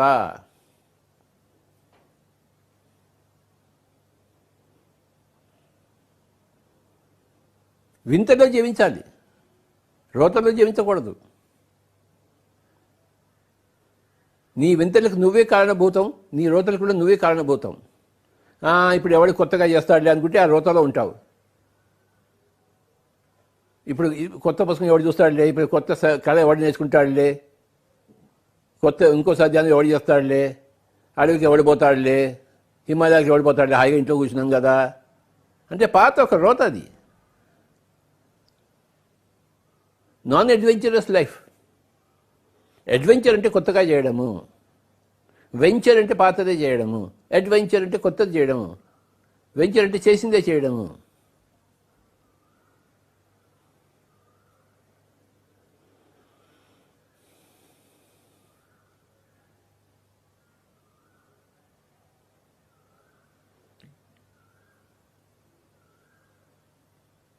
భగవద్గీత ఉంటుంది, కొన్ని కొత్త శ్లోకాలు బట్టి పట్టు. రోజుకు ఒక శ్లోకం బట్టి పెట్టి నేర్చేసుకో. పుస్తకం చూసి చెప్పడం కాదు, పుస్తకం చూడకుండా చెప్పాలి. నువ్వు బట్టి పడితే వస్తుంది అది, ఎందుకు రాదు? భగవద్గీత ఒక 100 శ్లోకాలు నేను మార్క్ చేసుకుని దాన్ని బట్టి పట్టేశాను, ప్రతి పదార్థంతో సహా. తూ అంటే ఏమిటి, చా అంటే ఏమిటి, దాంతో సహా నేను బట్టి పట్టేశాను 1983లో. 6 నెలలు పట్టింది నాకు ఒక 100 శ్లోకాలు బట్టి పట్టడానికి, అర్థం తాత్పర్యంతో సహా. నా నోటికి వచ్చేసింది 100 శ్లోకాలు. ఎప్పటికంటే అప్పుడు ఒక శ్లోకం నోట్లోంచి బయటకు వస్తుంది. యదా యదా హి ధర్మస్య గ్లానిర్భవతి భావార్థ అభ్యుత్థానమధర్మస్య తదాత్మానం సృజామ్యహం. చాతుర్వర్ణ్యం మయా సృష్టం గుణకర్మ విభాకషః తస్య కర్తారమపి మాం విద్యకర్తారం అవ్యయం.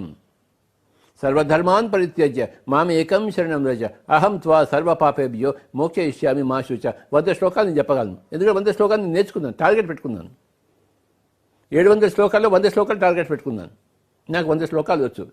రాత్రి ఎప్పుడు నాకు లేచి చెప్పమనే చెప్పేస్తాను, అర్థంతో సహా, ప్రతి పదార్థంతో సహా. ఎందుకంటే 6 నెలలు నేను దాన్ని కూర్చుని కష్టపడ్డాను, నాకు ఆ రొటీన్ రావాలని చెప్పేసి. వచ్చేసింది, ఎందుకు రాదు? 100 శ్లోకాలు నాకు హాయిగా వచ్చు. ఆ సందర్భాన్ని బట్టి ఏ క్లాస్లో ఏ శ్లోకం పెట్టాలో బయటకు వచ్చేస్తుంది. యో న హృష్యతి న ద్వేష్టి న శోచతి న కాంక్షతి శుభాశుభ పరిత్యాగి భక్తిమాన్య స మే ప్రియ. యో న హృష్యతి, దేనికి హర్షించడో, యోన శోచతి దేనికి ఎడవడో, యోన ద్వేష్టి దేన్ని ద్వేషించడో, యోన కాంక్షతి ఏది కోరుకోడో, యోన హృష్యతి యోన శోచతి యోన ద్వేష్టి యోన కాంక్షతి శుభాశుభ పరిత్యాగి శుభము లేదు అశుభం లేదు రెండు వదిలిపెట్టేసిన వాడు, భక్తిమాన్య తనలో తాను ఉన్నవాడు, స మే ప్రియ అలాంటి వాడు నాకు ప్రియుడు. స అంటే వాడు, మే అంటే నాకు, ప్రియుడు అంటే ప్రియుడు. ప్రతి పదంతో దాన్ని అర్థం చెప్పగలను 100 శ్లోకాలకి. అది టార్గెట్గా పెట్టుకున్నాను 1983లో.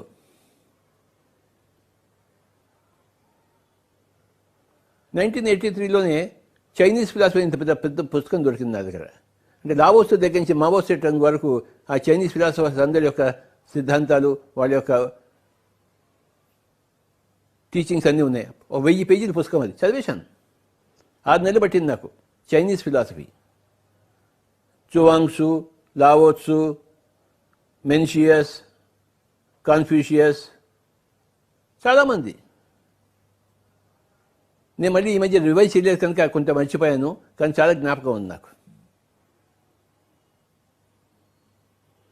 నేను చదివిన పుస్తకాలన్నీ నాకు ఇతోధికంగా జ్ఞాపకం ఉంటూనే ఉంటాయి.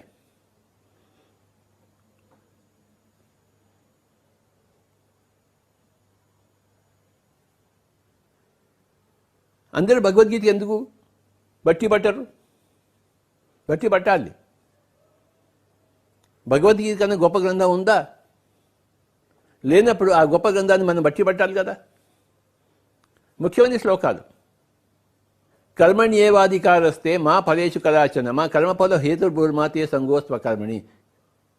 కర్మ చేయాలి కానీ కర్మ ఫలం ఆశించకూడదు. అకర్మడుగా ఎప్పుడూ ఉండకూడదు. Very simple.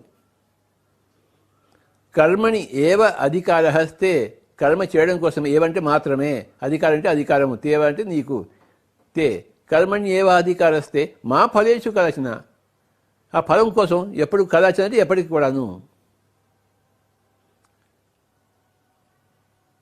కర్మణ్యేవాధికారస్తే మా ఫలేషు కదాచన మా కర్మఫల హేతుర్భూర్మా తే సంగోస్త్వ కర్మణి.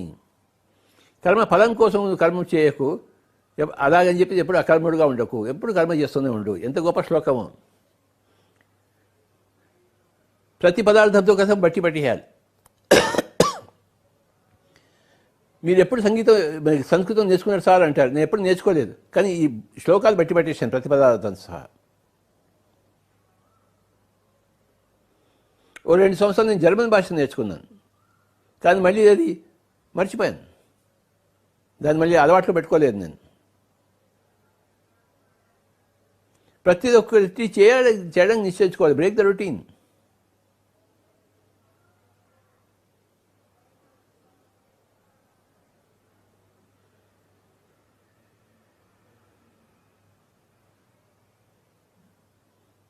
గుర్డియో అనే గ్రేట్ మాస్టర్, ఆయన గొప్ప మాస్టర్ బ్రేక్ ద రొటీన్లో. అందరినీ డ్యాన్స్ చేయమనేవాడు, సరిగ్గా డ్యాన్స్ మధ్యలో స్టాప్ అనేవాడు. అందరూ ఎక్కడ ఉన్నవాళ్ళు అలానే ఆపాలి. అక్కడ 1 గంట సేపు ఉంచేవాడు. డ్యాన్స్ చేస్తూ స్టాప్ అనేవాడు. వాడు ఏ డ్యాన్స్లో ఏ పొజిషన్లో ఉన్నారో వాడు అక్కడ స్టాప్ అయిపోవాడు. చిన్నప్పుడు మనం ఆడుకున్నాం స్టాప్ అని గేమ్ అని. అందరూ ఎక్కడ వాళ్ళు అక్కడ స్టాప్. అది బ్రేక్ ద రొటీన్ ప్రిన్సిపల్. అది అమెరికాలో మీటింగ్ ఉంది, అందరూ వెళ్ళాలి అని చెప్పేవాడు గుడ్జేవ్. పొలవమని అందరూ టికెట్ అన్ని బుక్ చేసుకుని యూరోప్ నుంచి అమెరికాకి వెళ్ళారు. అందరు మీటింగ్ అంతా ఉంటుంది, అందరూ ఒక 1000 మంది చేరుతారు. ఆయన స్టేజ్ మీద ఎక్కి మీటింగ్ క్యాన్సిల్ అంట. వాళ్ళకి ఈ గురువు గారిని తిట్టుకోవాలో తెలియదు, కొట్టాలో తెలియదు. కొట్టడానికి కూడా వచ్చారు కొంతమంది. మేము మా పనులన్నీ మానేసి ఇక్కడికి వస్తే ఇక్కడ మీటింగ్ క్యాన్సిల్ అంటుంది, నువ్వు ఏదో చెప్తావని మేము వస్తాయని చెప్పి మీటింగ్ క్యాన్సిల్డ్. చూశారా? అది ఎంత గొప్ప జ్ఞాని అయితే కానీ ఆ పని చేయడు. చెప్పండి, మీరే చెప్పండి. ఆ గుడ్జేవ్ ఎంత గొప్ప జ్ఞానం చెప్పనలివి కాదు. ఆడుకుంటాడు అందరితో ఆయన.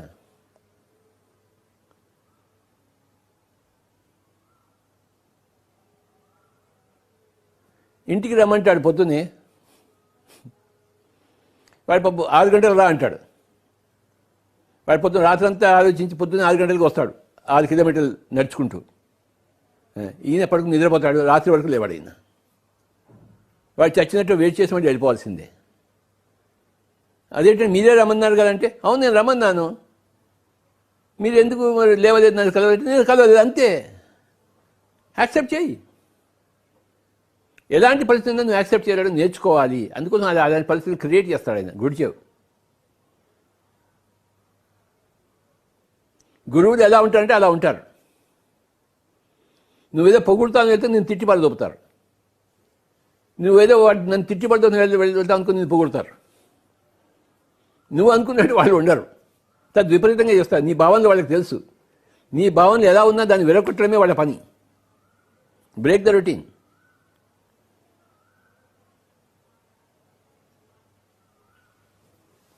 ఒకసారి ఏమైందంటే వివేకానందుడు రామకృష్ణ దగ్గరికి వెళ్తుండేవాడు. అందరూ కూర్చున్నారు, వివేకానంద కూడా వచ్చాడు. రామకృష్ణ పరమహంస మాట్లాడలేదు ఆయనతో.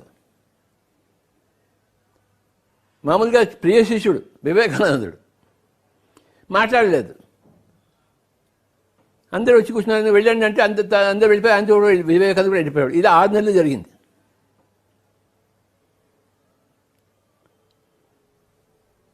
ఒకసారి ఏమైందంటే కర్నూలులో ఉన్నప్పుడు ఒక డాక్టర్ ఉండేది దోన్లో, ద్రోణాచలంలో, డాక్టర్ నేత్రిక మేడం. ఆవిడ రోజు వచ్చి ధ్యానం నేర్చుకునేది. దోన్ నుంచి వచ్చి కర్నూలుకి వచ్చేసి ఒకరోజు ఏదో పిచ్చ వేషం వేసింది, ఏదో ఎవరి మీద కామెంట్ చేసింది, మన సీనియర్ పిటల్ మాస్టర్ మీద. నాకు కోపం వచ్చింది. అప్పుడు ఏం చేశాను నేను, ఆవిడ వచ్చి కూర్చుంటే ఆవిడని ఇగ్నోర్ చేశాను.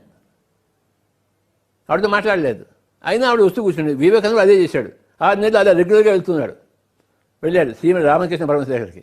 6 నెలల తర్వాత అప్పుడు పలకరించాడు రామకృష్ణ పరమహంస వివేకానందుడు.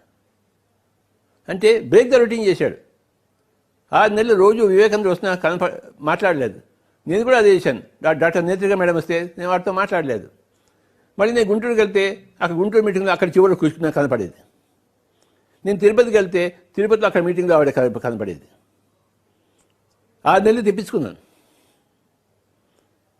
మళ్ళీ ఆ తర్వాత మాట్లాడడం అది వేరే మాట. కానీ ఇలా ఉంటారు. వాళ్ళని గురువుని తిట్టుకోవాలా లేదా పొగుడుకోవాలా, ఏం చేయాలో అలాంటి వాళ్ళతో ఏమి చేయలేము. We have to learn the principle, break the routine. అది నేర్చుకుంటాం ఎక్స్పర్ట్స్ దగ్గర, గురువుల దగ్గర.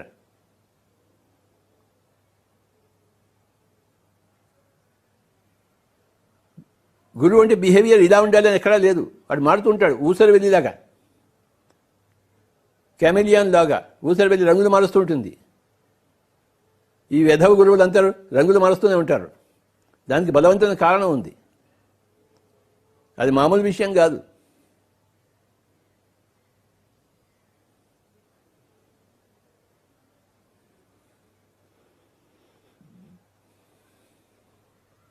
నేను మామూలుగా తిడతాను అందరినీ. మౌనంగా ఉన్నప్పుడు ఎలా తిడతాను? కాగితం మీద రాసి తిట్టేవాడిని. నువ్వు దొంగ వెదవా, తూర్పు తిరిగి దండం పెట్టుకో అని చెప్పేసి రాసి ఇచ్చేవాడిని. నువ్వు ఒక దొంగ వెదవి, నువ్వు తూర్పు తిరిగి దండం పెట్టుకో అని రాసిస్తే వాడు ఆ కాగితం జాగ్రత్త చేసి జేబులో పెట్టుకుని ఇప్పటికీ ఉంది ఆ కాగితాలన్నీ అందరి దగ్గర. నోటితో తిట్టాను కానీ రాసి తిడతాను. తిట్టడానికి ఏముంది? ఎన్నో రకరకాల విధానాలు ఉన్నాయి తిట్టడానికి.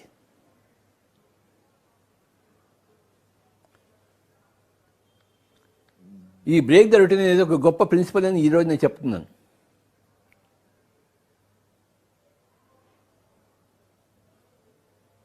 మేడం వచ్చారు, ఇవాళ నువ్వు స్టార్ట్ చేయని చెప్పాను. అప్పటికప్పుడు ఒక బ్రేక్ ద రొటీన్ చేశాను నేను. ఎంత బాగా చెప్పారో తన అనుభవాలన్నీ. ఏ పుట్టలో ఏ పాము ఉంటుందో అన్ని పుట్టలు వెతకాలి మనం, అన్ని పాములను పట్టుకోవాలి. ఏ మనిషిలో ఏ జ్ఞానం ఉంటుందో ప్రతి మనిషిని తట్టాలి, ప్రతి మనిషిలోని జ్ఞానాన్ని మనం పొందాలి. మనం పిరమిడ్ మెడిటేషన్ ఛానల్ అదే పని చేస్తుంది. అన్ని పుట్టల్ని వెతికి అన్ని పాములని పట్టుకుంటుంది. ఇగో ఈ పుట్టలో ఈ పాము ఉంది, అందరూ తెలుసుకోండి. ఈ పాము బుస వినండి, ఎంత బాగుందో ఈ బుస. ఈ శరీరంలో ఈ ఆత్మ ఉంది, ఈ ఆత్మ యొక్క బుస వినండి, ఈ ఆత్మ యొక్క ఘోష వినండి. ఇంతకుముందు వినలేదు కదా, ఇప్పుడు వినండి అని పిరమిడ్ మెడిటేషన్ ఛానల్ ఎంతో గొప్ప కార్యక్రమం చేస్తుంది. ప్రతిరోజు కొత్త కొత్త కార్యక్రమాలు పెడుతుంది.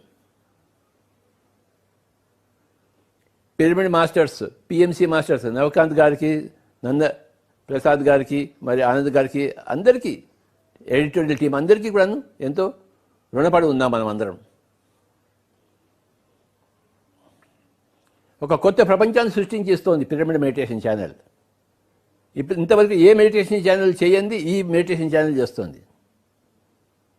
Positive news, they know negative news. చెవుల్లో నెగిటివ్ న్యూస్ వినపడకూడదు, ఎప్పుడు పాజిటివ్ న్యూసే వినపడాలి. నోట్లోంచి ఎప్పుడు పాజిటివ్ న్యూసే బయటికి వెళ్ళాలి. మనసులో, బ్రెయిన్లో ఎప్పుడు పాజిటివ్ థాట్సే ఉండాలి. కళ్ళు ఎప్పుడు మంచి మంచి విషయాలని చూడాలి, కొట్టాటం చూడకూడదు. ఇద్దరు అమ్మలక్కలు కొట్లాడుకుంటున్నారు, జుట్టు పట్టుకుంటున్నారు, మనం చూడాలి. ఏంటి దాన్ని ఎందుకు చూడాలి? నో, వాళ్ళు జుట్టు పట్టుకున్నారు, మనం చూడము. ఇంకో పక్కన మంచి డ్యాన్స్ జరుగుతోంది, అది చూస్తాము. అమలకల కబుర్లకి మన చెవులు ఇవ్వము. ఎక్కడ సజ్జన సంగతి జరుగుతుందో అక్కడ చెవులు అప్పగిస్తాము. బ్రేక్ ద రొటీన్ పాటిస్తాము. చేసిందే చేయము, చేయంది చేస్తుంటాము. చేయింది చేయటమే మన జీవిత లక్ష్యము. కొత్త ఒక వింత, పాత ఒక రోత. రోతలో మాకు వద్దు, మాకు వింతే కావాలి. వింత తర్వాత వింత, వింత తర్వాత వింత, వింత తర్వాత వింత, ఎడతెరపు లేని వింతలు కావాలి మాకు. రోత తర్వాత రోత, రోత తర్వాత రోత వద్దు. That is not our cup of tea. We want always something new and something wonderful. కొత్త ఒక వింత, పాత ఒక రోత. ఎవరి వింతలను వాళ్ళే సృష్టించుకోవాలి. నా జీవితంలో నా వింతలన్నీ నేనే సృష్టించుకున్నాను. రోజుకో ఊరికి వెళ్తాను, రోజుకో 100 మందితో కొత్త వాళ్ళతో మాట్లాడతాను. వాళ్ళు ఎవడో తెలియదు, కానీ వాళ్ళతో మాట్లాడాలి నేను. అదొక కొత్త పువ్వు, అందులో ఒక కొత్త మకరందం, కొత్త టేస్ట్. ఆ మకరందం నాకు కావాలి. ఆ పువ్వు మీద వాలుతాను, వాలి ఆ మకరందాన్ని రోలుతాను. ఒక కొత్త పుస్తకం చదువుతాను, ఒక కొత్త ఆట ఆడతాను, ఒక కొత్త సినిమా చూస్తాను.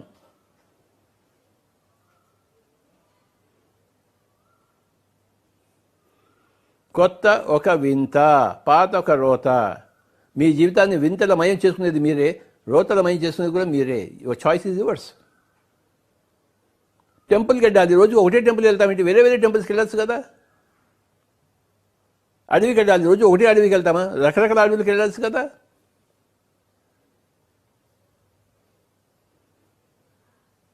పాత సినిమా పాటలు వినాలి, ఘంటసాలవి, లతా మంగేష్కర్వి. పాత పాటలు ఎన్నో ఉన్నాయి, రకరకాల పాటలు వినాలి. ఒకటే పాట ఎందుకు వింటాము? రకరకాల పాటలు వినొచ్చు కదా. ఎన్నైనా చేయొచ్చు. Infinite number of new things you can do in infinite number of directions. ఆ లక్ష్యం ఉండాలి. నేను కొత్తగా ఉండాలి, కొత్త జీవితాన్ని ప్రతిరోజు ఉండాలి. కొత్త బంగారు లోకం అన్నారు, పాత బంగారు లోకం అనలేదు సినిమా. కొత్త బంగారు లోకం.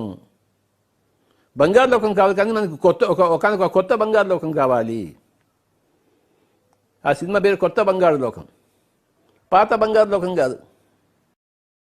బంగారు లోకమే, కానీ పాత వద్దు మనకి కొత్తది కావాలి. కొత్త ఒక వింత, పాత ఒక రోత.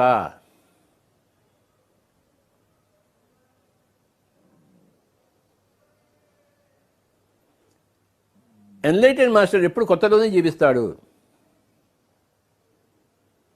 ఓషో రజనీష్ ఎప్పుడు కొత్తలోనే జీవించాడు. ఒక కొత్త జోక్ చెప్తాడు ప్రతిరోజు, ఒక కొత్త కథ, పిట్ట కథ చెప్తాడు. ఆయన దగ్గర కొన్ని లక్షల పిట్ట కథలు ఉన్నాయి, కొత్త లక్షల జోకులు ఉన్నాయి. చెప్పిన జోక్ మళ్ళీ చెప్పాడు. అందరు పడి నవ్వాల్సిందని చెప్తే.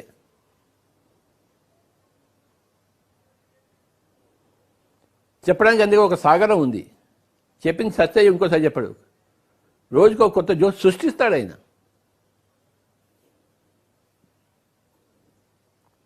ఒక జోక్ చెప్తాను. ఒక మనిషి, నేను రోజుకి ఒకటే పండు తింటాను అన్నాడు. ఒకటే పండు తిని బతుకుతాను అన్నాడు. ఏం పండు అంటే పనస పండట. చూసారా? మన కడపలో మన ఫ్రెండ్స్ ఉన్నారు. Kadapa pyramid spiritual society president ఉంటాడు, సెక్రటరీ ఉంటాడు. ఈ సెక్రటరీకి ఇద్దరు దానం చేస్తున్నారు రోజుకి 3 గంటలు. పొద్దున్న ఆఫీస్కి వచ్చి ఇద్దరు మాట్లాడుకుంటారు. President secretary Kadapa pyramid spiritual society. నీ అనుభవం ఏంటంటే నీ అనుభవం ఏంటని చెప్పేసి ఈ సెక్రటరీ ప్రెసిడెంట్ అడుగుతాడు, స్వామీజీ మీ అనుభవం ఏంటి, నిన్న 3 గంటలు ధ్యానం చేశారు కదా, ఏం లేదు హాయిగా ఉందంటే ఒక్క అనుభవం కూడా కొత్తగా లేదని చెప్తాడు. నీ అనుభవం ఏంటని అడుగుతాడు ప్రెసిడెంట్ సెక్రటరీని. ఓ 3 గంటల సేపు చెప్తాడు. బాడీ నుంచి బయటకు వచ్చాను, మళ్ళీ అక్కడికి వెళ్ళాను, ఇక్కడికి వెళ్ళాను, ఇక్కడ 3 గంటల సేపు అది చెప్తాడు. రోజు ఇలా జరుగుతుంది తంతు. ఈ ప్రెసిడెంట్కి కోపం వచ్చింది. ఈయన ఏం చెప్పలేకపోతున్నాడు. సెక్రటరీ అన్నీ చెప్పేస్తున్నాడు. ఒకరోజు సెక్రటరీ ఏం చెప్పాడు, ఇవాళ నుంచి నా శ్వాస మీద నీ జాత పెట్టన్నాడు. కనుక మై డియర్ ఫ్రెండ్స్, జీవితం అంతా హ్యూమర్తో నిండి ఉండాలి. నవ్వుల పాటలు ఉండాలి, నవ్వుల బాట ఉండాలి, నవ్వుల వాన ఉండాలి. Humour is the best medicine, laughter is the best medicine. ఏడుస్తూ జీవించకూడదు, నవ్వుతూ జీవించాలి, నవ్విస్తూ జీవించాలి. ఆ సినిమాలో బ్రహ్మానందం వస్తుండే మనం నవ్వుతాం.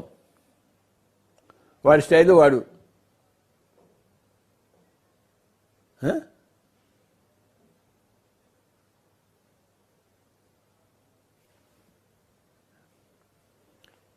ఒక జోక్ ఎలా ఉంటుందంటే, మనం ఇలా ఉంటుంది అనుకుంటే ఇంకో విధంగా ఉంటుంది అది. అప్పుడే దాంట్లో జోక్ వస్తుంది, ఒక హ్యూమర్ వస్తుంది. Break the routine. ప్రతి humorous people they are all masters of break the routine people. ఒక కొత్త వింతలో వాళ్ళు మాట్లాడతాడు, ఒక కొత్త తరహాలో వాళ్ళు మాట్లాడతారు. సరిపోయావులే, బాగా వచ్చావులే, నిన్న నేను వచ్చాను కానీ నువ్వు ఎందుకు లేవు, ఏదో విధంగా ఒక ట్విస్ట్ ఇస్తాడు దానికి. ఆ ట్విస్ట్లోనే జోక్ ఉంటుంది, హ్యూమర్ ఉంటుంది. ఆ ట్విస్ట్ పేరే బ్రేకింగ్ ద రొటీన్. అందుకే అందరూ ఆ జోకర్స్ అంటే ఇష్టం.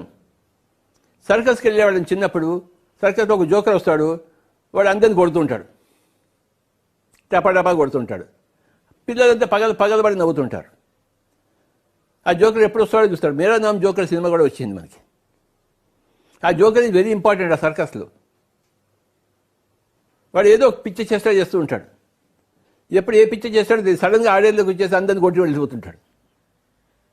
లేకపోతే సడన్గా ఆడియన్స్ కూర్చొని అందరిని ముద్దు పెట్టుకుని వెళ్ళిపోతాడు.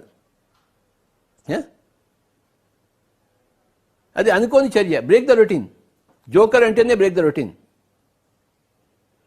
ప్రపంచంలోని చార్లీ చాప్లిన్ గొప్ప జోకర్.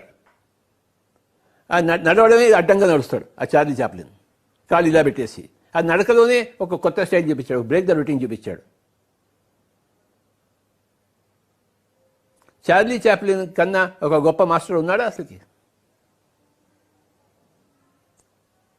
పగలబడి నవ్వుతుంటాడు చార్లీ చాప్లిన్ సినిమాలు. ఎంత గొప్పవాడో, ఎంత గొప్ప ఎన్లైటెన్ మాస్టరో చార్లీ చాప్లిన్. ఆ విధంగా యాక్షన్ చేయగలగడానికి, ఆ విధంగా అందరినీ రంజింపజేయడం కోసం. మాటలు కూడా ఉండేవి కాదు, ఆయన యాక్షనే. ఫస్ట్ మూవీలు వచ్చాయి, తర్వాత టాకీలు వచ్చాయి. ఎన్నోసార్లు సినిమాలు చార్లీ చాప్లిన్ది మూకీలు చూశాను. అంటే మౌనంగా ఉండే మూకీలు, మాటలు ఉండవు, యాక్షన్ ఉంటుంది అంతే. నా పగలబడి నవ్వుతుంటారు అందరూ, పొట్ట చెక్కలేలా నవ్వుతుంటారు. అంటే అంత రంజింప చేయగలిగాడు. మనం ఎందుకు చేయలేము? ఆయన గోల్ పెట్టుకున్నాడు చార్లీ చాప్లిన్. ఆ చార్లీ చాప్లిన్ గారికి పిరమిడ్ స్పిరిచువల్ సొసైటీ మూవ్మెంట్ తరఫున ప్రణామాలు చెప్పుకుంటూ, ఎప్పటికప్పుడు కొత్త వింతలను మనం అనుభవిద్దాము, చూపిద్దాము అందరికీ. రోత వద్దు, కొత్త ఒక వింత, పాత ఒక రోత. అందరికీ నమస్కారాలు. కాసేపు ధ్యానం చేద్దాం. ఉచ్ఛ్వాస నిశ్వాసాలతో కూడి ఉందాం. పాదాలు 2 క్రాస్ చేసుకుని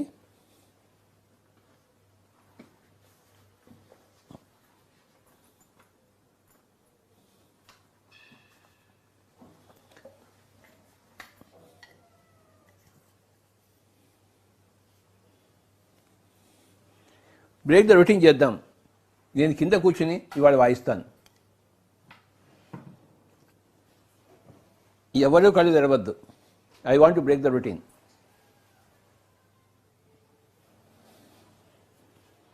ఎవరూ కళ్ళు తెరవద్దు. 15 నిమిషాలు. మీరు రోజు కూర్చునే దానికన్నా వేరే చోట కూర్చోండి, కూర్చొని చేయండి.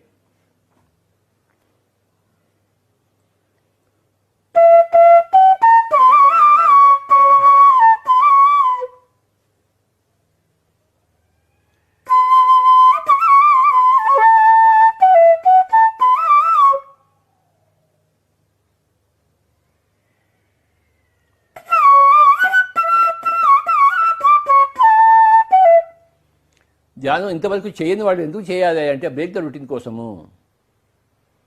మౌనంగా ఉండని వాళ్ళు ఇక మౌనంలో ఎందుకు ఉండాలంటే బ్రేక్ ద రొటీన్ కోసము.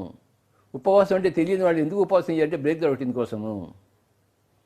మాట్లాడని వాళ్ళు ఎందుకు మాట్లాడాలంటే బ్రేక్ ద రొటీన్ కోసము. వినని వాళ్ళు ఎందుకు వినాలయ్యా అంటే బ్రేక్ ద రొటీన్ కోసము. ఇప్పటిదాకా పుస్తకాలు చదవని వాళ్ళు ఎందుకు చదవాలయ్యా అంటే బ్రేక్ ద రొటీన్ కోసము. ఇప్పటిదాకా పిరమిడ్ కట్టని వాళ్ళంతా పిరమిడ్ కట్టాలి ఎందుకంటే బ్రేక్ ద రొటీన్ కోసము. ఇప్పటిదాకా శాకాహార ప్రచారం చేయని వాళ్ళు ఎందుకు చేయాలంటే బ్రేక్ ద రొటీన్ కోసం. ఎన్ని ఉన్నాయో చక్కటి break the routine practices. Principle ఒకటే, బ్రేక్ ద రొటీన్. కొత్త ఒక వింత, పాత ఒక రోత, ఎవరు కళ్ళు తెరవద్దు.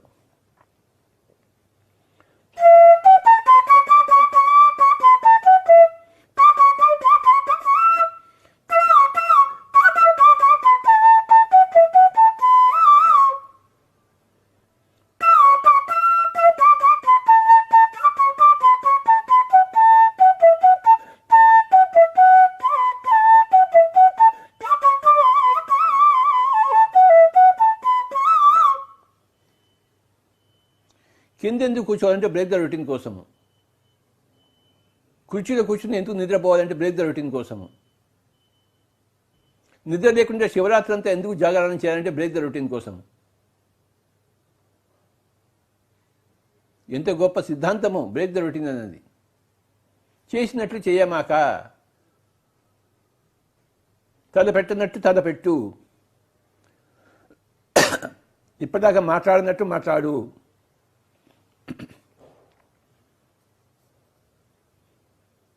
అదే చిన్నపిల్లల తత్వం. Unless you become like a child you cannot enter the Kingdom of God అన్నాడు యేసు ప్రభు. కొత్త చేయడమే చిన్నపిల్లల యొక్క తత్వం. ఎప్పుడు పాత దాంట్లో ఉండడమే ఈ యొక్క ముసలి వాళ్ళ తత్వం. చేసిందే చేస్తుంటారు, మాట్లాడిందే మాట్లాడుతుంటారు. ముసలివాడు అయిపోయాడు వాడు. వాడికి కొత్త తెలియదు, వాడికి జీవచ్ఛవం అయిపోయాడు వాడు.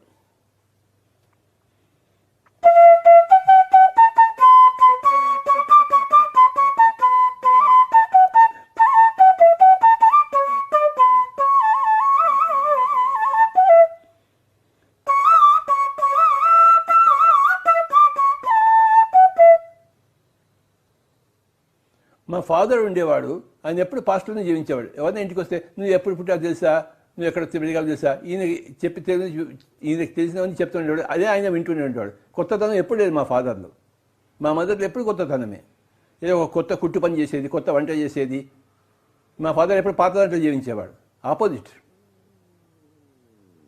మా ఫాదర్ తాను ఏమీ నేర్చుకోలేదు, ఎవరికి ఏమీ నేర్పించలేకపోయాడు. మా మదర్ అన్ని తాను నేర్చుకుంది అందరికీ నేర్పించగలిగింది. ఎప్పుడు కొత్తలో ఉండేది.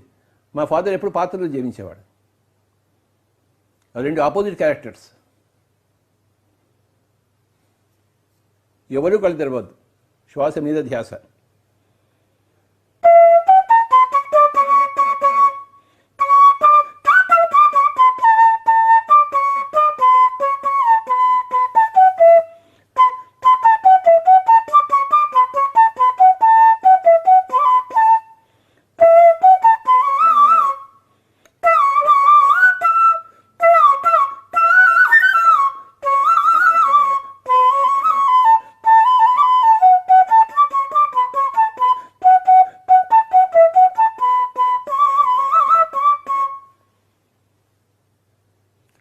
మా అమ్మగారు ఎప్పుడు కొత్తలో జీవించేవారు. మా ఫాదర్, మా నాన్నగారు ఎప్పుడు పాత్రలో జీవించేవారు. జీవితం అంతా ఆయన పాత్రలోనే జీవించాడు. ఆ రోజు అప్పుడు అలా జరిగింది, ఈ రోజు ఇలా జరిగింది, నువ్వు ఆ రోజు అక్కడ పెట్టావు, ఇదే మాటలు. జీవితం అంతా ఆయన దగ్గర అవే విన్నాను నేను. రోత, పెద్ద ఒక రోత. ఆయన మాటలు వినాలంటే పెద్ద రోత. ఎప్పుడు మా అమ్మగారి దగ్గర మేము చేరేవాళ్ళం. ఆవిడ ఎప్పుడు ఏదో కొత్త పని చేస్తూనే ఉండేది. ఒక కొత్త పాట పాడుతుండేది, ఒక కొత్త కుట్టు కొడుతూ ఉండేది మిషన్, ఒక కొత్త వంట చేసేది. కొత్త వాళ్ళకి అన్ని ఇవన్నీ నేర్పించేది ఆవిడ. మా మదర్ కొత్త ఒక వింతలో జీవిస్తే మా ఫాదర్ పాత ఒక రోతిలో జీవించారు. జీవితం అంతా. ఇద్దరు గ్రేట్ ఎగ్జాంపుల్స్ నాకు. ఏది చేయకూడదో ఏది చేయాలో.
ఆఖరి ఒక నిమిషం, only 1 minute, my dear friends. Be with your breath.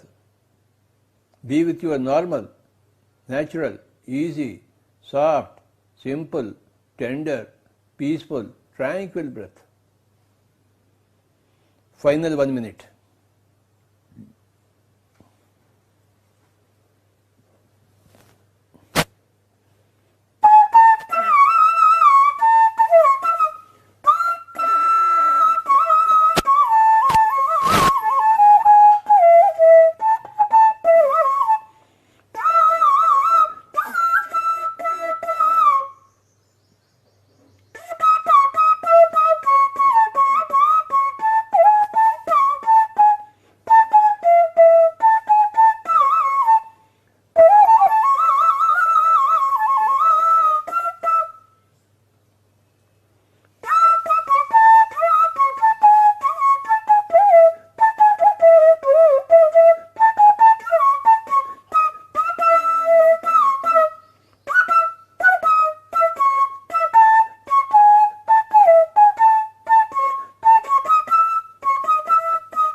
ఆఖరి 30 సెకండ్లు.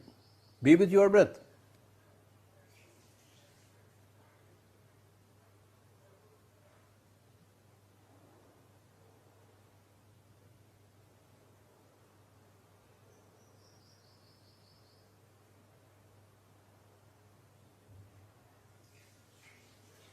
Twenty seconds.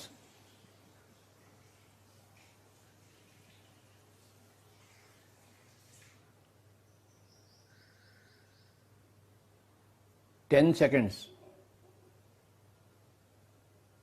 9, 8, 7, 6, 5, 4, 3, 2, 1, 0. Slowly keep your hands on your eyes for 5 seconds. 5, 4, 3, 2, 1, 0. Remove your hands and you may open your eyes. Thank you very much, my dear friends.